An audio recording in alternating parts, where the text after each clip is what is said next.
So yeah, I guess the coronavirus is over and everyone's just going in big groups and stuff to go protest.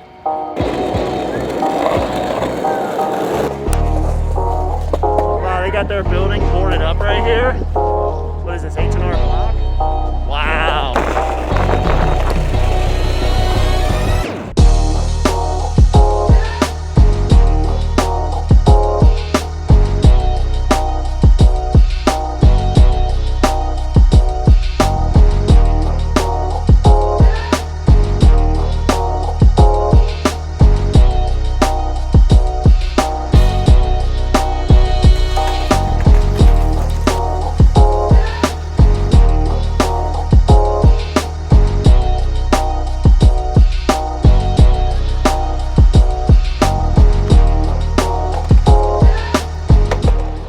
So I just got here and there seems to be at least 150 people here.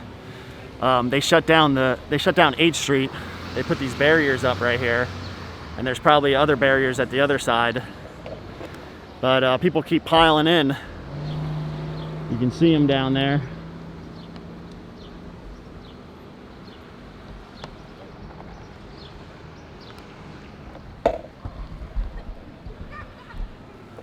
And it's nice to see, you know, everyone's here for a cause and something that they believe in.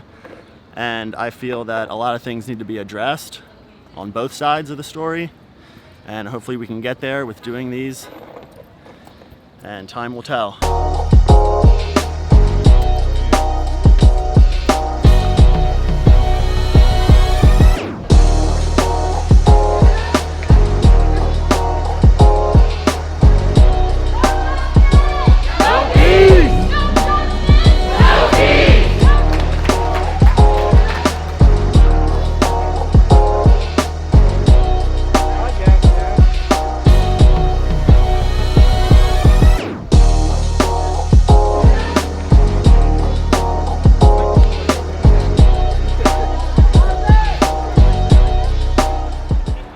Alright, now everybody is moving from this side of the block and they're all coming down here to this side, and that's where we're gonna have speeches and chants and just put out some good vibes.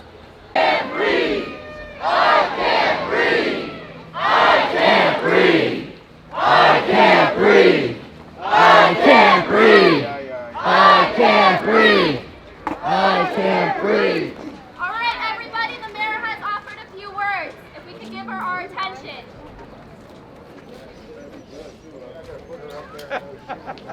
Oh, I agree with you, right? You got nothing to do with the issue at hand, right?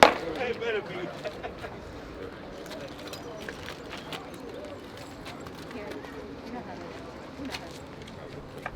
Actually, you never used one of these.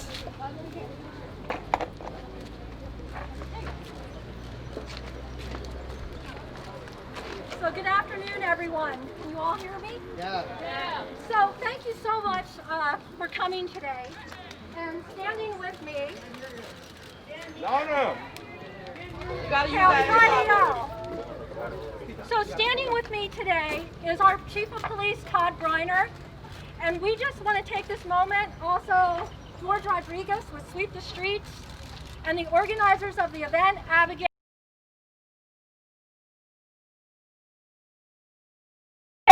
And Abigail, because it's not always, it's scary to stand up for what you believe in. Amen.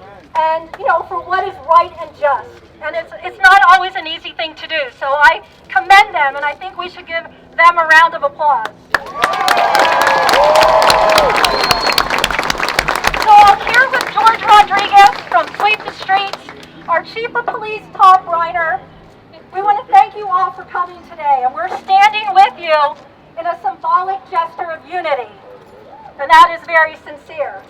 You know, what happened to George Floyd is totally unacceptable. There's no excuses. And on behalf of my office and the police department, our thoughts and prayers are with Mr. Floyd's family, and we are very sorry for their loss. There needs to be justice, but it will not be obtained with chaos and destruction. Amen. Every voice should be heard, whether it's shouted or whether it's whispered. It deserves to be heard. and there's a civil way to go about it. And leadership sets the tone, and I am here today to inform you as the leader of this city, I do not take your pain lightly. I understand your pain. The city has placed 2 community message boards near the front of the synagogue, and that's to share your concerns or to write someone's name down in memory. We're looking at this activity as an opportunity for constructive community engagement, and we hope you do as well. And there'll be more of that in the future. Somehow we need to stop the bleeding and heal the wounds. I am hoping that you are here today for the right reasons, with love in your hearts, to support each other during this time of hearing.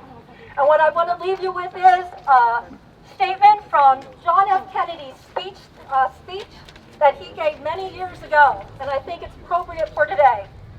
It is the responsibility of all citizens in all sections of this country to respect the rights of all others and to respect the law of the land.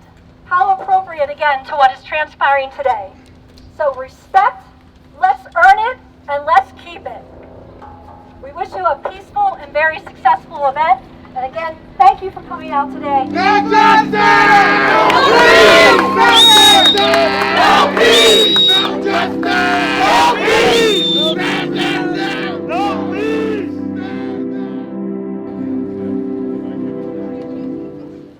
When I started the research, I was disgusted by the amount of black people who died by the hands of the police.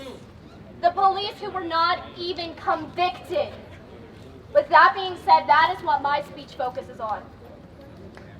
The first recollection I have of racial injustice was when I heard a black man say, "I can't breathe," 11 times before he eventually died.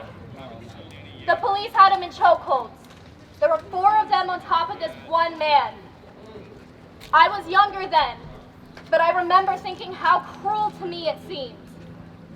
The police then made a statement saying, quote, "The videotape alone was not enough to prove the officers had committed a federal crime." His name was Eric Garner. November 5th, 2006, a man was killed when 50 rounds were pierced through his skin by both plainclothes and undercover police.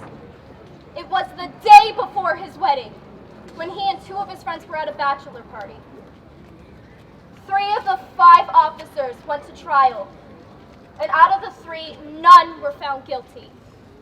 His name was Sean Bell. No justice!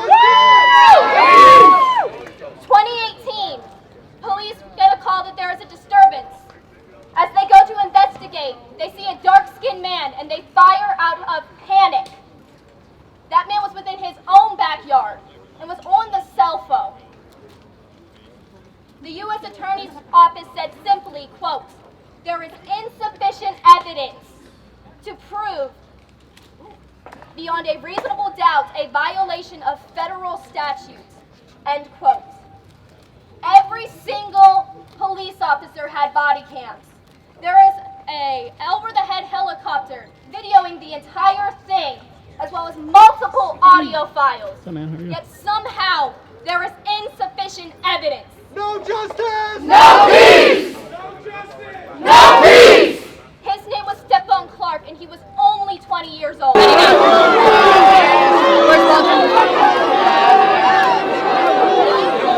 they're going to stay with you.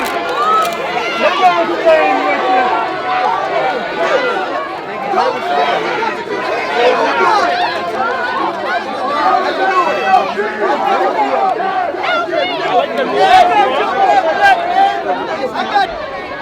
All right, so apparently we're all marching now, and we're leaving like the designated city block area that we were given. Now we're just marching down the road.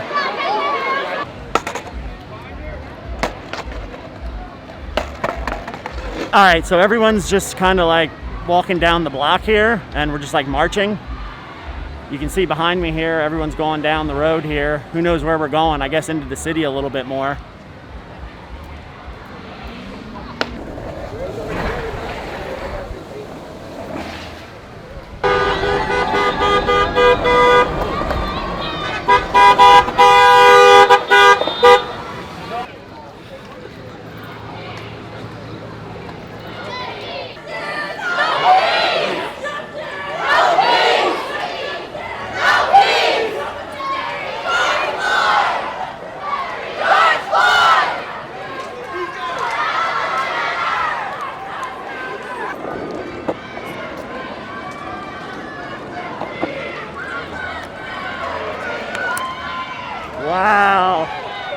This is crazy.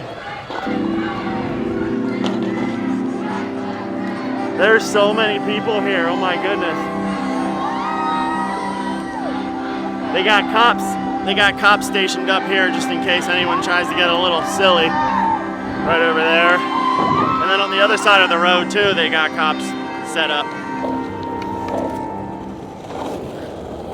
So I spoke with someone, and like the farther they got, the more people started to like leave the parade.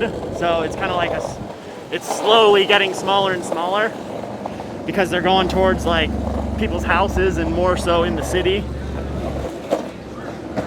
where people live, and everyone was just kind of like not with that. So they all just kind of dispersed. And that's a good thing too, because this whole thing isn't about violence or looting or being a vandal or anything like that, or vandalizing anything or spray painting anything. I believe that it does make a message doing that stuff, but is not the answer. It's not the way to go.